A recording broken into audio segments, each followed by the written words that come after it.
Ради эксперимента едем за 150 километров от Москвы. Хозяева!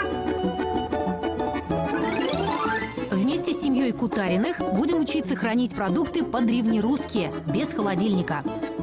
Огурцы закладываем в бочонок, заливаем рассолом, герметично закрываем и опускаем на дно реки.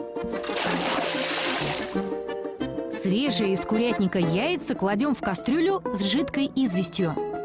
В молоко бросаем несколько кусочков хрена. Моя бабушка так делала, когда была еще молодой. Накрываем кувшин, ставим в темное место. Мясо слегка обжигаем на открытом огне и подвешиваем на сквозняке. Говорят, теперь продукты не испортятся как минимум неделю. Чтобы проверить, через 7 дней возвращаемся к Кутариным. С собой везем историка русской кухни Павла Сюткина. Идем к реке. Пробуем огурцы. Вполне хрусткий, я бы сказал, вполне отличный.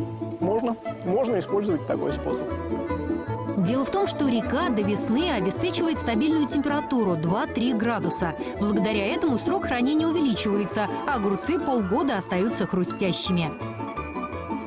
Известь тоже испытание прошла. Она покрыла скорлупу тонкой пленкой, которая не пропускает кислород.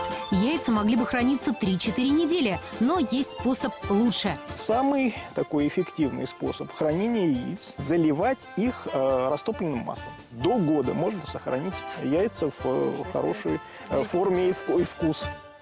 А вот с мясом не вышло. Запах дыма чувствуется, но даже сквозь этот запах дыма, конечно, пробивается такой, скажем так, не очень свежий аромат.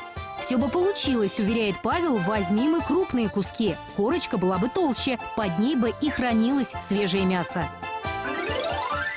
Ну и, наконец, молоко. Оно свежее, не скисло. Но дело даже не в корне хрена. Павел уверен, сохранить продукт помог глиняный кувшин. Точно в таких на Руси хранили молоко.